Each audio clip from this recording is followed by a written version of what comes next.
اور افسوسناک بات یہ کہ سیاست کی وجہ سے یہ پروجیکٹس بار بار رک جاتے ہیں، نقصان عوام کا ہوتا ہے اور پاکستان کے ملک کا ہوتا ہے.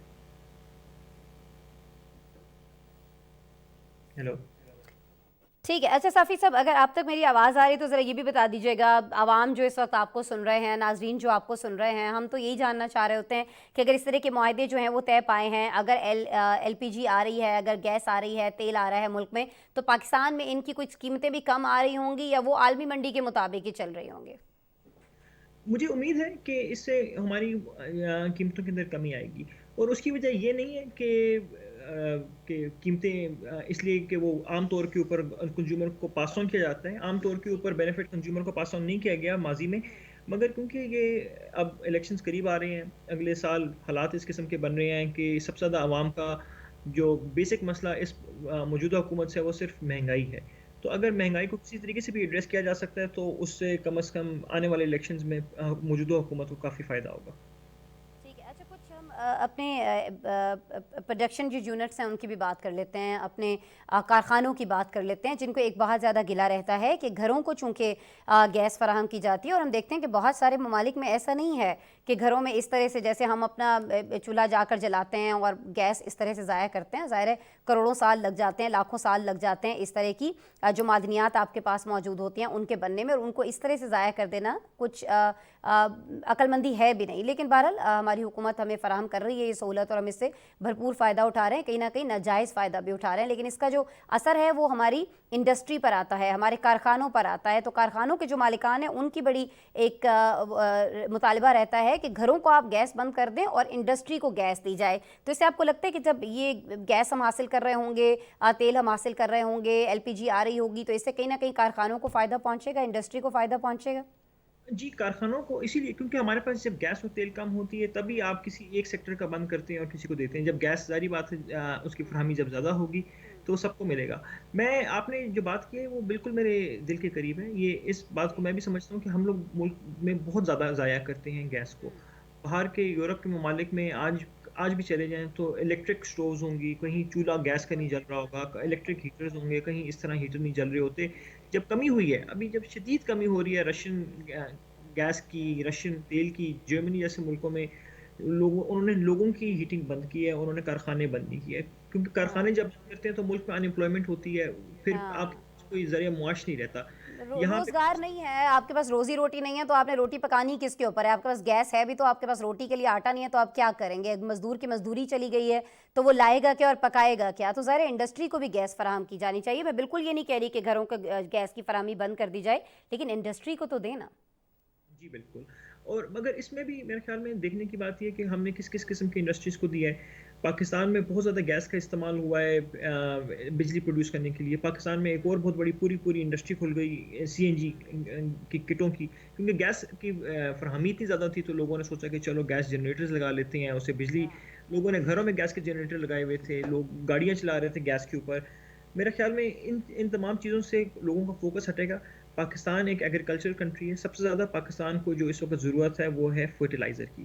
ہماری فرٹیلائزر انڈسٹری کو اگر سٹارٹ کیا جائے گا تو پاکستان میں بھی خوراک کی اسی طرح کی کمی ہوگی جس طرح آج ہم یورپ میں دیکھ رہے ہیں. کسان کو ہم فائدہ دے رہے ہوں گے تو ویسے بھی زراعت جو ہے وہ تو ہماری معیشت کی اگر بات کی جائے تو اس کی ریڑھ کی ہڈی تصور کی جاتی ہے، تو ہمیں کسان کو بھی زیادہ فائدہ دینا ہے. انڈسٹری کا تو نو ڈاؤٹ ہمیں سوچنا ہے تاکہ بے روزگاری میں کمی آ سکے. بہت شکریہ. بیرسٹر صفی اللہ غوری صاحب ہمارے ساتھ موجود تھے. جی، سینئر تجزیہ کار میرے پروگرام کے لیے وقت نکال رہے تھے اور بات کر رہے تھے یہ جو توانائی کو لے کر بڑے بڑے معاہدے طے پائے ہیں پاکستان کے ایران کے ساتھ اور رشیا کے ساتھ، کب تک ان کا فائدہ ہونے والا ہے، کس کو ان کا فائدہ ہونے والا ہے، اور خاص طور پر پاکستانی عوام کو ان کی جیبوں پر جو ایک بہت زیادہ بوجھ آتا ہے تیل کی اور یہ گیس کی جب بھی قیمتیں بڑھ رہی ہوتی ہیں تو ان کو کتنا ریلیف اس میں ملنے والا ہے. پروگرام میں آگے بڑھ جاتے ہیں. ریلیف کی بات ہو رہی ہے تو ایک اور شخصیت جو ہیں امریکہ کے اندر وہ اپنے لیے ہمیشہ کچھ نہ کچھ ریلیف کی بات کرتے رہتے ہیں اور اسی لیے وہ بہت زیادہ متنازع بھی بن چکے ہیں. جی ہاں، بات کر رہی ہوں امریکہ کے متنازع ترین سابق صدر ڈونلڈ ٹرمپ کی، جو ایک بار پھر سے خبروں میں دکھائی دے رہے ہیں. 2020 میں صدارتی انتخابات کے بعد ملنے والی ہار کو اب تک تسلیم نہیں کر پا رہے ہیں اور اب ایک بار پھر انتخابات انتخابات میں بڑے پیمانے پر دھاندلی کے الزامات عائد کرتے ہوئے امریکی آئین ہی کو معطل کرنے کا انہوں نے مطالبہ کر دیا ہے۔ یہ نیا مطالبہ انہوں نے ٹویٹر کے مالک ایلون مسک کی جانب سے شیئر کی گئی ٹویٹر فائلز کے ذریعے یہ ان کا مطالبہ سامنے آیا ہے، جس میں کمپنی کے سابق مالک پر ایلون مسک نے یہ الزام عائد کیا ہے کہ 2020 کے صدارتی انتخابات سے 3 ہفتے قبل امریکی صدر جو بائیڈن کے جو بیٹے ہیں ان کے لیپ ٹاپ سے ملنے والے مواد سے متعلق سٹوری کو چھپایا گیا، جو کہ آزادی اظہار کی پامالی ہے۔ ناظرین، ٹرمپ نے سارے معاملے کو اپنے سوشل میڈیا پلیٹ فارم یعنی ٹروتھ سوشل پر اس کو شیئر کرتے ہوئے مطالبہ کیا کہ ایسے فراڈ اور جھوٹ کو روکنے کے لیے آئین میں موجود آرٹیکلز کو ہی ختم کر دیا جائے۔ 2017 سے 2021 تک امریکہ کے صدر رہنے والے ڈونلڈ ٹرمپ کو اس وقت کئی الزامات کا سامنا ہے۔ کیپٹل ہل پر اپنے سپورٹرز کو حملے پر اکسانے سمیت اہم ترین دستاویزات قبضے میں رکھنے کے کیسز بھی ان کے اوپر چل رہے ہیں، لیکن سارے معاملات کے باوجود چند دن قبل ہی ڈونلڈ ٹرمپ نے 2024 میں دوبارہ صدر کے انتخاب میں امیدوار بننے کا اعلان بھی کر دیا تھا۔ جو ہنٹر بائیڈن ہیں، یہ سٹوری ہنٹر بائیڈن سٹوری ہے کیا اور اس کو بنیاد بنا کر جو بائیڈن کے خلاف کس طرح سے استعمال کیا جا سکتا ہے اور اس سارے معاملے پر وائٹ ہاؤس کا کیا رد عمل سامنے آ رہا ہے، اس پر آج ہمارے پاس ایک رپورٹ موجود ہے، آپ سے شیئر کرنے جا رہے ہیں۔ امریکہ کے سابق صدر ڈونلڈ ٹرمپ نے ایک بار پھر 2020 کے صدارتی انتخابات میں بڑے پیمانے پر دھاندلی کے الزامات عائد کرتے ہوئے آئین کو ہی ختم کرنے کا مطالبہ کر دیا ہے۔ ان کا نیا بیان معروف سوشل میڈیا اپلیکیشن ٹویٹر کے بانی ایلون مسک کی جانب سے چند روز قبل ٹویٹر فائلز کے نام سے کچھ دستاویزات شیئر کرنے کے بعد سامنے آیا ہے۔ ایلون مسک کی ٹیم کی جانب سے گزشتہ انتظامیہ کے متنازع فیصلوں کے حوالے سے فراہم کی گئی دستاویزات میں 2020 کے صدارتی انتخابات سے 3 ہفتے قبل ہنٹر بائیڈن کے لیپ ٹاپ سے ملنے والے مواد سے متعلق نیو یارک ٹائمز کے آرٹیکل کی محدود رسائی سے متعلق بتایا گیا تھا۔ رپورٹس کے مطابق ٹویٹ ہنٹر بائیڈن کو دبانے کے لیے امریکی صدر جو بائیڈن کی جانب سے کی گئی ای میلز بھی کی گئیں تاکہ انتخابات کے نتائج اثر انداز نہ ہوں۔ ڈونلڈ ٹرمپ نے ٹویٹر فائلز میں ہونے والی غلطیوں کے اعتراف کے بعد اپنے social media platform Truth Social پر جاری کیے گئے پیغام میں لکھا کہ اس طرح کا بڑا فراڈ اجازت دیتا ہے کہ آئین میں پائے جانے والے قواعد و ضوابط اور آرٹیکلز کو ختم کر دیا جائے۔ سابق امریکی صدر نے یہ الزام بھی عائد کیا کہ بڑی ٹیکنالوجی فرم بھی امریکی صدر جو بائیڈن کی پارٹی ڈیموکریٹکس کے ساتھ مل کر کام کر رہی ہے۔ ڈونلڈ ٹرمپ کے متنازع بیان کے بعد وائٹ ہاؤس کا بھی رد عمل سامنے آیا ہے۔ وائٹ ہاؤس کے ترجمان کا کہنا ہے کہ آپ صرف جیت کر ہی امریکہ سے محبت کا اظہار نہیں کر سکتے۔ آئین ایک مقدس دستاویز ہے اور ہم سب اس کے پاسداری کی قسمیں کھاتے ہیں۔ ڈونلڈ ٹرمپ کے آئین پر حملے کی جتنی مذمت کی جائے کم ہے۔ سابق امریکی صدر ڈونلڈ ٹرمپ نے اپنے متنازع بیانات کی وجہ سے مشہور ہے۔ 2017 سے 2021 تک امریکہ کے صدر رہنے والے ٹرمپ صدارتی انتخابات میں جو بائیڈن سے ہارے تو انہوں نے بڑے پیمانے پر دھاندلی کے الزامات لگاتے ہوئے اپنے حامیوں کو کیپٹل ہل پر حملے کے لیے اکسایا تھا۔ اس معاملے پر ٹرمپ پر عدالتی کارروائی چل رہی ہے تو وہیں اہم ترین امریکی دستاویزات کو قبضے میں رکھنے کے الزامات پر بھی تفتیش جاری ہے، لیکن یہ سب معاملات بھی ڈونلڈ ٹرمپ کو 2024 کے صدارتی انتخابات میں حصہ لینے سے نہیں روک پا رہے، اور چند دن قبل ہی سابق صدر نے اعلان کیا کہ وہ اگلی الیکشن میں دوبارہ امیدوار کی حیثیت میں نظر آئیں گے۔ اب دیکھنا یہ ہے کہ امریکی عدلیہ کیا ٹرمپ کو دوبارہ انتخابات کے لیے اہل قرار دیتی ہیں یا پھر ڈونلڈ ٹرمپ کا دوبارہ صدر بننے کا خواب صرف خواب ہی رہتا ہے۔ پروگرام میں چلتے چلتے کچھ کرکٹ کی بات کر لیتے ہیں۔ ناظرین، پاکستان اور انگلینڈ کی ٹیموں کے درمیان میچز تو چل ہی رہے ہیں، لیکن ہم یہ بھی دیکھ رہے ہیں کہ ساتھ ہی ساتھ دونوں ٹیمز کے اعزاز میں بہت ساری جگہوں پر عشائیے دیے جا رہے ہیں، استقبالیے دیے جا رہے ہیں، اور تقریبات کا سلسلہ جو ہے وہ ہمیں ہوتا ہوا دکھائی دیتا ہے، خاص طور پر اسلام آباد شہر میں۔ آج بھی اسلام آباد میں وزیر اعظم شہباز شریف کی جانب سے پاکستان اور انگلینڈ کی کرکٹ ٹیموں کو استقبالیہ دیا گیا۔ ناظرین، وزیر اعظم ہاؤس میں یہ تقریب ہوئی اور اس تقریب میں وفاقی وزراء، سفارتکاروں، چیئرمین پی سی بی سمیت دونوں ٹیمز کے کرکٹرز بھی موجود تھے۔ ظاہر ہے انہی کے اعزاز میں یہ تقریب تھی۔ اس موقع پر اپنے خطاب میں وزیر اعظم نے کہا کہ انگلینڈ کو میچ جیتنے کی مبارک ہو، لیکن دوسرے ٹیسٹ میں پاکستان ضرور کم بیک کرے گا۔ وزیر اعظم شہباز شریف نے پاکستانی فورسز اور عوام کی دہشت گردی کے خلاف قربانیوں کو سراہا اور بتایا کہ ان قربانیوں کی وجہ سے آج پاکستان میں امن قائم ہوا ہے۔ فاتح ٹیم کے کپتان بین سٹوکس کے سیلاب متاثرین کی امداد کے لیے آگے آنے پر انہیں شکریہ بھی ادا کیا۔ وزیر اعظم کی جانب سے دی گئی تقریب میں مزید کیا کچھ ہوا، وزیر اعظم کا مزید کیا کہنا تھا، خاص طور پر پاکستانیوں کی امن کی راہ میں دی جانے والی قربانیوں کے حوالے سے آپ کو رپورٹ میں دکھائیں گے۔